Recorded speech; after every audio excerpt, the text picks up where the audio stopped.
It is Friday, December 5th, 2025, and this is a daily brief. Ukrainian drones are continuing to do what Ukrainian drones do, bring sanctions, kinetic sanctions, to Russia. Here we see a Su-24, I think it is, that's being targeted, and I'll show you the video in just a moment. But let's start here. Last night when I was going to sleep, I was seeing this pattern of Ukrainian drones going out into Russia. Now, I want you to see what's going out here, and I want you to see something going down here. Okay, so that's where these are targeting, and that's where this is targeting, and you'll see that reflected here. Ukraine's general staff confirmed a strike on Russia's Nevinomysk Azot chemical plant, one of the largest producers of key components for explosives and munitions. A production unit was hit, causing a fire. The plant supplies much of Russia's defense industry. Separately, 60 Russian troops were hit near Dokyuchavisk. Okay, so that's the first thing. Ukraine's general staff also confirms a strike on key logistics in Syrian Syzran oil refinery and the Temruk port in Krasnodar Krai. Let's look first at the Temruk port. Here, it's down here just on the other side of the Kerch Bridge.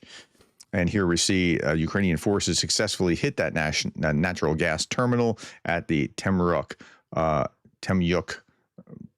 this evening, and the facility is ablaze, so you can see that off in the distance. And then the Syzran oil refinery, you've heard that name before because we've talked about it numerous times. It's been hit. A key part of Russia's fuel supply chain is still burning overnight, and that's all the way out here. So it's quite a ways. But again, this mirrors what we saw and how the drones were going down here, and the drones were going out that way. So okay, a drone struck nearly 23,500 Russian targets in November, Ukraine says. A total of 23,441 targets were hit, including 8,473 personnel, 4,868 of which were eliminated.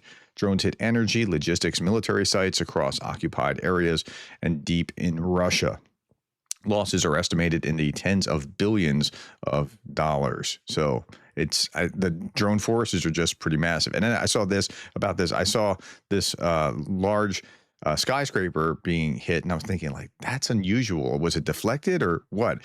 Then I found some commentary about it. Ukrainian drone struck the 145-meter Grozny city skyscraper, which houses the Chechen Security Council and other government offices in occupied Chechnya. Okay, so if it's because of the Chechen Security Council, that makes sense. Otherwise, that's not something that the Ukrainians tend to do, like hit high rises. Or if they do, it's unusual, or it's not like what they were trying to hit. This is a report of the forces of unmanned systems of the armed forces of Ukraine, and I'm going to scroll it over so you can see it. You can just see it going up over time. Like the slope here is really interesting. And so what you see is in red, it's destroyed, in yellow, it's injured.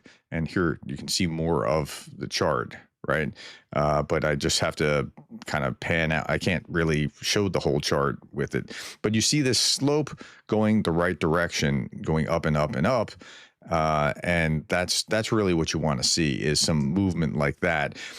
They're getting better at what they do with just 2% of the Ukrainian armed forces. They do so much damage. It's ridiculous.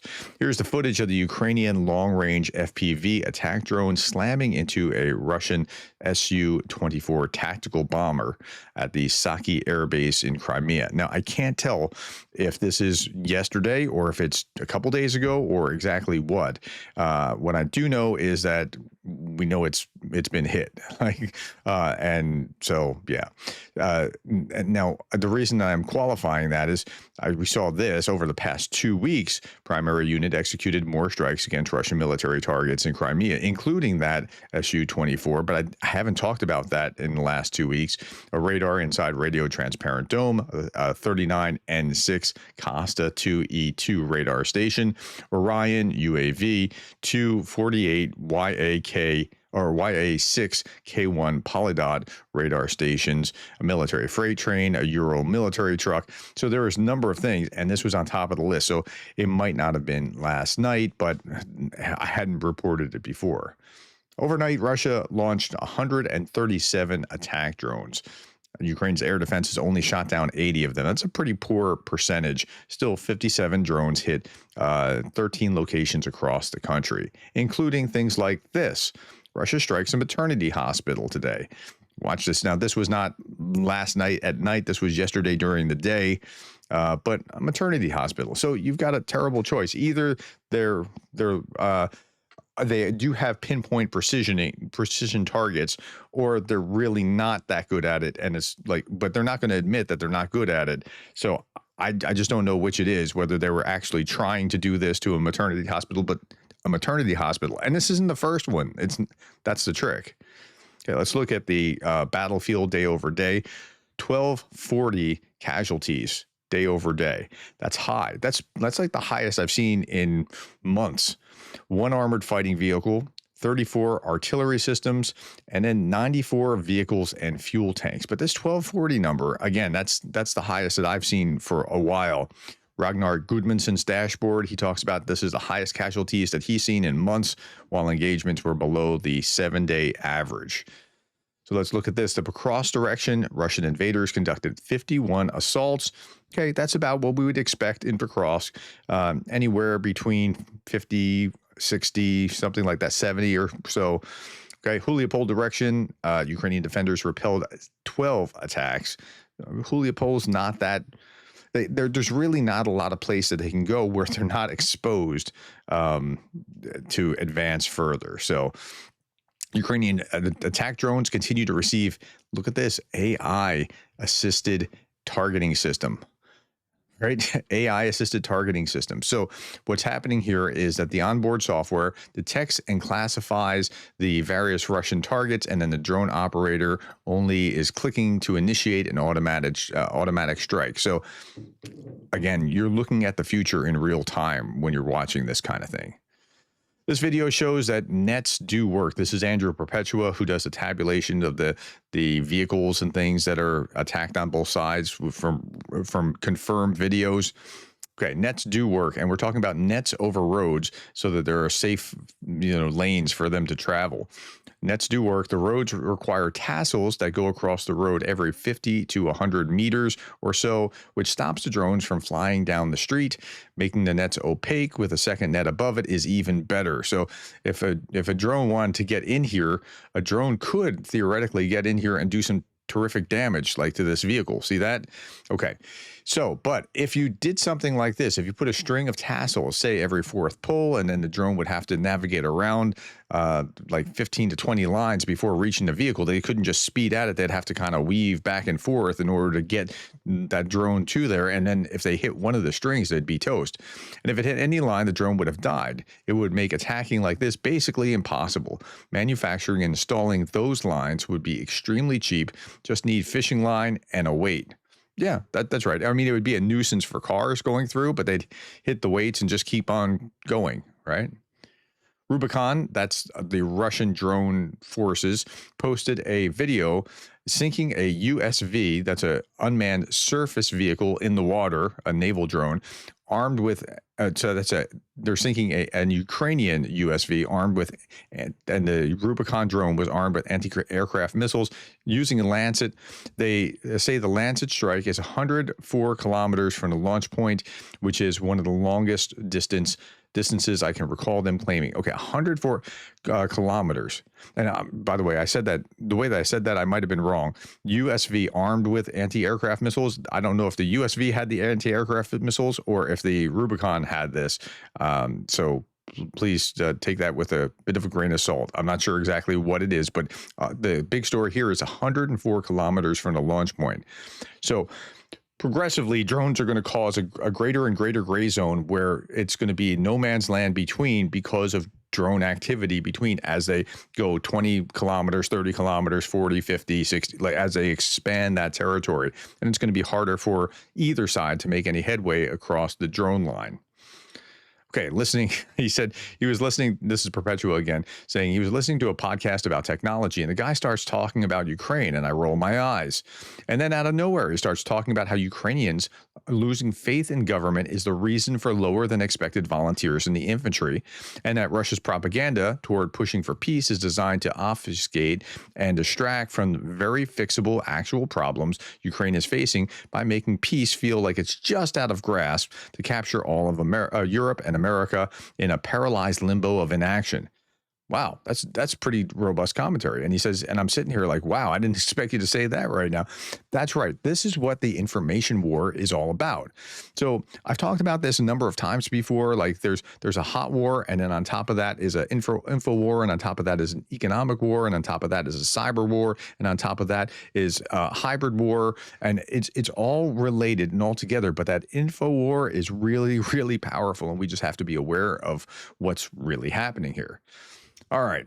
In the past week, Russia has blocked all these apps. They've already blocked Twitter, that's X, Instagram, Discord, Facebook, Signal, LinkedIn, and selectively YouTube. Like, I'm pretty sure they're not watching me in Russia on YouTube. Okay. FaceTime now was just blocked. WhatsApp was just blocked. Snapchat was just blocked. And Roblox was just blocked just within the last couple of days in Russia, which makes you wonder, like, why are they trying to keep the outside world out? Like when they're doing that, something has misfired within the country. All right, before we go on to the next thing, my shout out is to Jen Sun Huang, a undergraduate Patreon patron. Thank you for your support, Jen Sun. I appreciate that very much. So here's Darth Putin. On this day in 1978, USSR and Afghanistan signed a friendship treaty. We invaded them a year later. So you can trust us now with a peace deal. And then he went on and doubled down on this. Russia signing a friendship treaty with you is the traditional advance notice of an invasion. He's not wrong. This does seem to be the case. Okay, what you're seeing here are two Santa Clauses that are fighting in a grocery store because, you know, hey, that's what they do. It's not in Russia. It's actually in Baku, which is the capital of Azerbaijan. And yeah, so they had to break up the Santa Clauses. And I thought, you know, 'tis a season. And I stumbled across this the other day and I thought, for your viewing pleasure, this is Sunday Girl. I don't know anything about her, but this is where it comes from. So I'm giving credit. It's the theme to every Hallmark movie. Here we go. Steve Borgalugi, is that you? Chloe Vander Fleming? Wow. Wow. It's good to see. I had a crush on you in high school. Yeah, but now you were good looking. What are you doing for a living? I am a New York executive and I am having it all. Isn't that the theme of like every Hallmark movie? Like she's a workaholic and she's dating this business guy, but he's not right for her because she's a business guy. And then she meets this guy who's either a woodworker or works with pets at the animal shelter or farms or something along those lines. And then she realizes the other guy is bad for her and this is the right guy for her. Okay. What are you doing for a living? I chop down trees for people's Christmas living rooms. Oh, so you have no money. Anyway. He is broke. No, he isn't. What? He invented the internet. Wow, now I am attracted to him. I came to chop trees with you. I'm even wearing gloves. Wow, you've shown me that you're not just a cold, calculating, materialistic New York girl. You've showed me that you know that love is all that matters. Yeah, totally. Hey, Chloe, look in your jacket pocket. It's a surprise. A wedding ring. Of course, Steve, I will marry you. Great. Anyway, 'tis the season.